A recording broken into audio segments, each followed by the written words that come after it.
Welcome to the HooperCast. Thanks for stopping by, you guys. My name is Caitlyn, aka SpinJoy. I'm Phoebe, aka Phoebe Linguini. That's my hoop name. And we are starting this podcast. It's a podcast. It's a podcast about hula hoops. It's about hula hoops, and it's for you. Well, it's for us as well, but it's for you. Yeah. So we're going to be talking about hula hoops, hula hoop related topics. That's pretty much it. You kind of summed it up and put a nice little bow on it, didn't you? Yes. Anything hoop related, that's what we're into. That's what you're into, obviously, because you found your way here. I did find my way here. And what are we going to talk about? Well, let's give a little bit of an introduction on who we are and where we're from. I think that's nice. We want to get to know you, so we may as well let you know about us. Who are you? What are you doing in my house? In my lounge room? Yes, we are actually coming to you from Phoebe's lounge room in an amazing setup. Well done on this, by the way. You. I'm very impressed. I tried really hard to make it super pro. Phoebe actually is a professional voice artist. Is that? Yeah. I mean, considering I only just earned some money from it, I guess that tips me into the professional realm. I trained for a long time. I did a lot of training. She's being modest. She just did a stint on Robot Wars in Australia. Yeah, I got to commentate the big final event for Vivid this year. There you go. There was so much carnage. Awesome. Yes, so we're here in the lounge room with a very awesome setup by Phoebe. Thank you. In Sydney, Australia. Yeah, we're Australian. You probably, if you're not Australian, you're like, what? They're Australian because of our extremely flat accent. Mate. Mate. It's fine. You love it. Yes, it's very endearing. Don't snort on the podcast, Phoebe. I can edit the snort out. You better leave that in there. Yeah, it's the 4th of August, 2017. I don't really want to date this podcast, make it. It's timeless. It's timeless. New people come to hooping every day. So I feel like this first episode will maybe give like a nice overview. Yes. On some like really broad hoop stuff. Yes. So what we were hoping to go into over the coming episodes is a detailed breakdown of some of the different aspects of hula hooping. For example, what styles exist in the hoop world? Yes. There are many. there are a few that I can think of. Yeah. I guess everyone can name their own style. Big distinction, circus v hoop dance. I think we will primarily be talking about hoop dance style, but what would you classify as the difference between circus style hooping and hoop dance? I think one of the biggest visual differences that you can see is how much people themselves are moving around a stage or how obvious their body movements are. With circus, I think the pinnacle is the having heaps of hoops on your body. So if you have ever been to Cirque du Soleil, anything that's traditional circus performance, and someone's got a lot of hoops on their body, all different locations on their body, but you can't actually see them doing that much movement. That's one of the most standard circus tricks, and I think that sums up most of the training that goes into circus hooping is to be able to pull off that move. The hoop split, yeah. Splitting hoops. It's very impressive. We call that. It's very impressive. So circus style hooping takes a lot of hardcore training. It's very taxing on the body. Not that hoop dance isn't, and then I would differentiate hoop dance as taking elements of circus style hooping and then blending them with freestyle contemporary dance. Yeah. How you move your body, put a hoop on your body, do that. Perfect.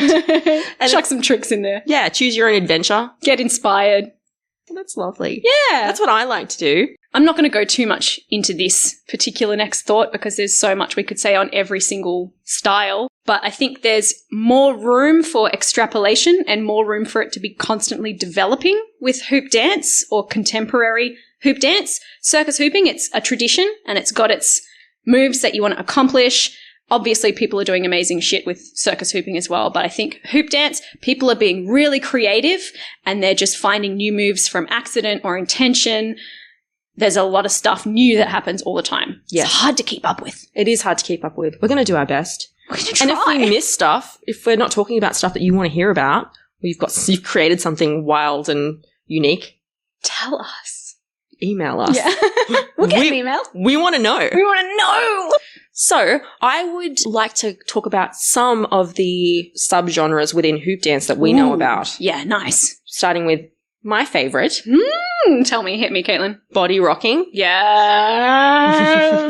Which is hooping on your body. Yeah. The hoop primarily staying on your body. It's on your body. You are the point around which the hoop is rotating. And you're jamming and having a great time all the while. And body rocking is generally done with larger hoops. Yeah. I mean, I think it's definitely easier to start on your body to get a feel for it with a big one. Mm-hmm. And I find it easier to put more of my movement into hoop dance if my hoop's larger. Mm-hmm. I've recently been trying to do it with littler hoops just because those were the ones that I had in the room. It takes on a different style. And that's fun, but I definitely think it's easier to groove the way that you want to groove with a big one. Yes. Agree? Yes. Disagree? I fight? agree. I'm not going to fight with you on that one. Oh, I just want to fight. It's coming. Don't worry. It's going to come to fisticuffs one of these days, you guys. I hope not. No, I'd lose. She nods. So, the next genre of hula hoop dance that we could identify. Yeah. What, like tricks. off-body tricking. Tricking. Yeah. So things like if you see someone that is just constantly in and out of a hoop, it's folding around their body, it's going into the air, they're stepping over it, they're stepping into it, they're doing wedgies. It's all lots of sequences of lots of different tricks. Tricking. Like ninjas. I think a lot of these, like for people that are not that across hula hooping yet, it's the viral videos that you see on Facebook and on the internet. Rachael Lust. Yeah, that's a great one. That video is iconic. Yes. I don't know how many views it has now. I haven't looked. We should probably do research, but millions. It's massive. It's definitely been posted on my Facebook timeline, at least. Yeah, I think it made it to 50 Reddit. times. I think people were like editing the video, like making her look like a waterbender. Oh, yes. I did see one where they had edited out the hula hoop and she was just moving at warp speed. Yeah. Oh my goodness. Yes. So anyway, off-body tricking hula hooping is generally with a lighter weight, smaller hoop, and it looks like it's like ninja moves. Very fast. Yeah, I think that's one of the best ways to sum it up. Ninja moves. Ninjas. Yeah, it's almost like you're manipulating it like a weapon. Yes. Yeah. And then we have tech. Oh, tech, doubles tech. Doubles tech. Doubles tech. I find this very mysterious because in Australia, I don't think anyone is specifically teaching hybrid doubles tech. So anything that looks very magical with two hoops, like creating patterns, the hoops look like they're overlapping, they're not, they're interacting, they're making spirals. Two or more hoops. Two or more, yeah. You can do 3, 4. Definitely. PamHoops. She's got a 4 and 5 hoop doubles video that's doing the rounds at the moment, and it's glorious. She's got a grin on her face the whole time. It's like a really beautiful remix of a traditional folk song as well. Oh, that sounds awesome. Yeah, I'll send it to you. And we will put it in the description so you can watch it as well. So, yes, I don't know a whole lot about doubles hooping or tech. It's very mind what would you call that? When you got to use your brain to concentrate. We're both doing excellently. You know. It takes a lot of coordination. Yes. It takes heaps of coordination, and it, like, for your left and right sides to be doing different things, for you to be knowing what one hand is doing versus the other. They're doing different style moves in each hand. Yes. It's a lot to think about. Kudos to everyone who's doing amazing doubles tech because I can't figure it out. Yes. Doubles? Yeah. I think that's the best description we can give of doubles not being particularly versed ourselves.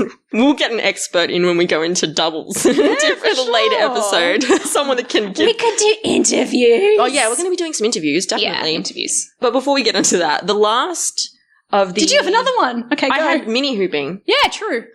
Like teeny tiny little hoops. Yeah. Which are generally smaller than you can hoop on your body, I think would be the classification of a mini hoop. Yeah. I mean, you could try, but it'd be hard. Yeah. It's just going to be more difficult. You could do it. You can. Yeah. Like, it's doable, but... It's doable. Yeah, mini hoops generally are off-body tech. Yeah, cool. Yeah, mini hoops look really cute. They're adorable. And they look like flowers when you do that little buzzsaw move. Or Rob, the one where it comes really close to your face. Yes. Don't saw your face. Goodness. Seems very dangerous. I did actually try that once. Not with a saw, like with... Good. I made myself a set of mini hoops and they were too large. That was how I knew that they were too large when they smashed into my face. Hoop kisses. When I was trying to do the buzzsaw move. Yeah. Yeah. You know what? I give you so much respect for trying. I think you're a pioneer. You live and you learn. You do. You do. Okay, so that's just a general overview of hoop dance styles. Yeah. And it's not exhaustive. We'll get into that later. If you can think of any others, email them to us. Yes. Tell us your life story. Don't. We're specifically wanting hoop-related stuff. I'm not going to open that can of worms. I'm so sorry. I do care about you, but, you know, we've only got like 10 minutes. Okay, moving on then. What else? Hoop specs. Yeah, hoop specs. Specifications. Oh, yeah. Yeah, just, you know, we use a lot of abbreviations here on the HooperCast. So I would say that when we're talking about people that are new to hula hooping. Yeah, I think this will serve as something useful so they know what the hell we're talking about. Yeah. Make it easier for them to decide. So we are both hula hoop dance teachers. That's true. And we would generally, I'm speaking for both of us here. All right. Look, you know, maybe we will come to that fight. Go on. Give beginner hula hoopers, adult beginner hula hoopers, larger, heavier hoops so that they can learn a combination of on-body hula hooping, so body rocking, as well as off-body tricks. So I explain it as the general rule of thumb with hula hooping. The bigger the hoop is and the heavier it is, the easier it is to spin on your body. Yeah. And the smaller and lighter they are, the easier it is to spin on your hands. The kinder it is on your hands. If you're bony like me and have hands of the Grim Reaper. They are quite Grim Reaper-esque. You know, I'm moisturised, but, you know, there's not much to be done. The clammy hand of death is upon you. I feel like we should post a photo of your hands. No, don't. I've not been able to grow my fingernails for 30 years.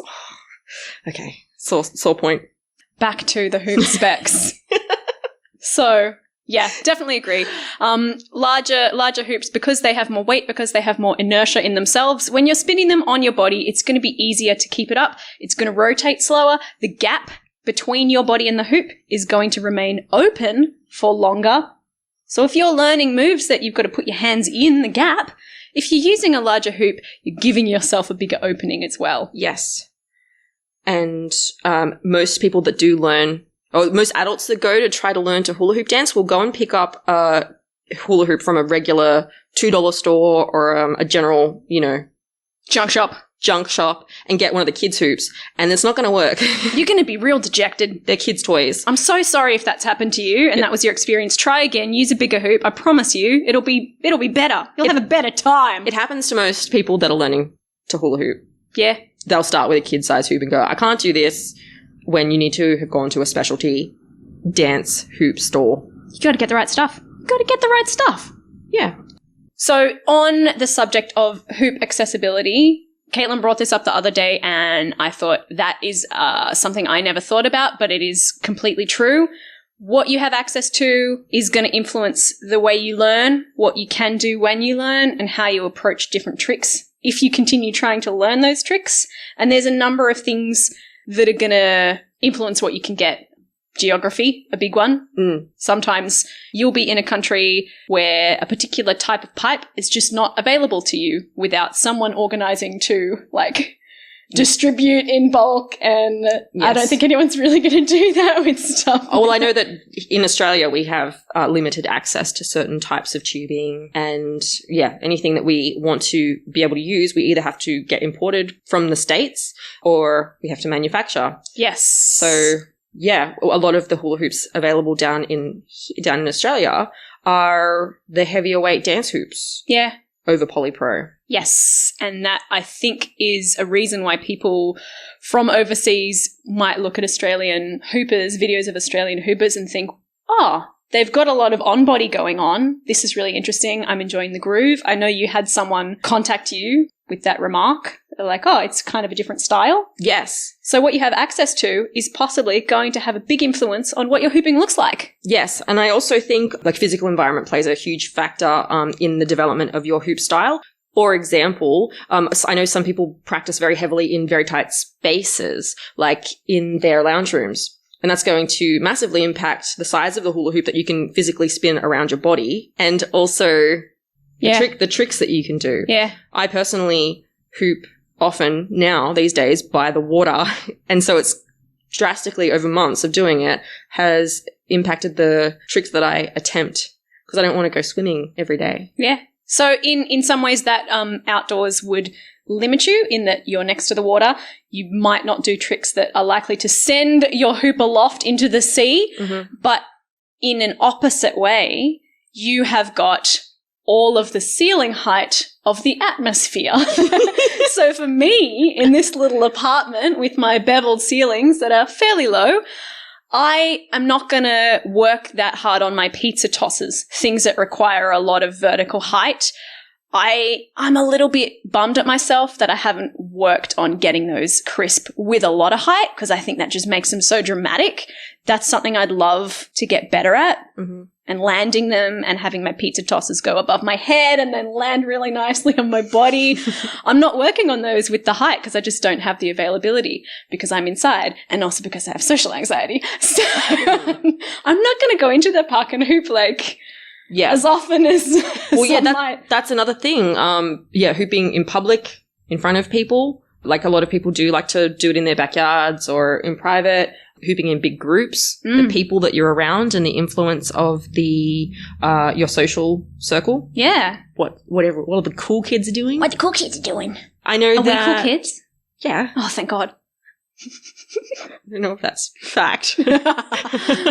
It's recorded now, and that means it's law. Well, so what the teachers available in your area are teaching. Oh, for sure. For sure. Yeah. I know we have a particular kind of, that particular Sydney style that's developed from what we're teaching. I also notice a lot of Instagram influence breaking our boundaries a little bit more. So Instagram is amazing for getting new inspiration and just seeing people rocking out and feeling really good about the hoop community. I attempt to break down stuff that I've seen in Instagram videos, and that's one of the ways that I can keep my practice not so stale, not just drilling the same stuff anymore. I can access other things. Yes. So that's, That's very cool. That's something that we need to talk about in another episode as well. Just in summary, that hoop style is very dependent on the accessibility of the hoops, the styles of the hoops, the sizes you've got access to in your country, in your town. Your interests, who's influencing you, what you want to do with a hoop, and who's teaching, and just the general many factors. Wave. What do you call that? Like the zeitgeist. The Zeitgeist. Wenn wir Deutsch werden wollen. Yeah, the vibe. It does seem to go in waves. Yeah, I think that's true. I reckon it's time for us to do hot hoop tracks. And this is going to be, I think, a pretty permanent running segment. I really hope so. I'm well chuffed about it. I'm all about my hoop playlist. Yeah, nice. Seriously, it's my hoop playlist that gets me up in the morning at 4:30 a.m. Why to are you hula awake hoop. at 4:30? To hula hoop. Okay, yep, okay, fair. Yes. Yep. I can't do that. But I get excited about my playlist. Yes. I know it's stupid, isn't it? It's not stupid. It's lovely. But then I get very, very tired by approximately 8:30 p.m. Oh, okay. I kind of overestimated there. Hot hoop tracks. It's time for hot hoop tracks. Okay, yes. What is your hot hoop track? My hot hoop track is called Bubblegum. Let me see who it's by. I'm going to open my Spotify window where I brought it up so that I could do this really nicely and quickly for you on the podcast. By Confidence Man. It's a friggin' jam. It's a bop. It slams, guys. It slams. Is it 2017? New song. Yeah, it's new as. Nice. Got my finger on the friggin' pulse. Awesome. My hot hoop track for the week, or for the podcast. Yeah. Is Sweetie by Kiko Bun. Kiko Bun. I really like that song. Yeah, she played it for me a little bit before, and I do agree. It's quite a nice little ditty. I made it sound less important than mine on purpose, but it's really good. We're going to pop the links to both of these songs, and they're available on Spotify. Yeah. In the podcast information on the website. Yeah. Going to put it on the website. It's going to be available for you guys. I would love to take requests on this, to be honest. Yeah, send us your hot hoop tracks. What are you dancing to? What's awesome? Yeah. We'll make a playlist. I'll make a Spotify playlist. Yes. My From the hot hoop my tracks. Spotify account is SpinJoy HD. That's SpinJoy Hoop Dance. Nice. And I'm going to make a HooperCast playlist with our hot hoop tracks and yours. So send them in. Our email address is info at spinjoy, spinjoy.com.au. that was beautifully done, by the way. Thanks. So professional. Trying to enunciate so that you can understand my Australian accent. Yeah. If there was anything that you didn't understand, let us know. We'll re-record just for you the entire podcast, not just that one bit, because we're so dedicated. We'll just get more practiced for the next one. Yeah, look, this is our first one. I would like to think that we're going to constantly improve. We're going to find, look, don't laugh because it's true. We could only get better. You can't fall off the floor, as Dr. Phil says. I lost my shit when I heard that. It's like daytime TV is a gift. That is so amazing. I feel like that needs to be I'm gonna cry. made into a meme. You can't fall off the floor, guys. I love those sweet memes. Sweet memes. Okay, so let's wrap this up. Wrapping it up. We tried to think of a What's sign off the first time that we tried it, and Caitlyn goes, let's leave. But I'm into it. We're gonna have that. That's our sign off. It's permanent. Let's leave. Let's leave. Is that it? Well, you can, and happy hooping if you want. And happy it, but I hooping. think let's leave is All right. the core important part. Let's leave and happy hooping. Yeah, let's leave. Bye. See ya.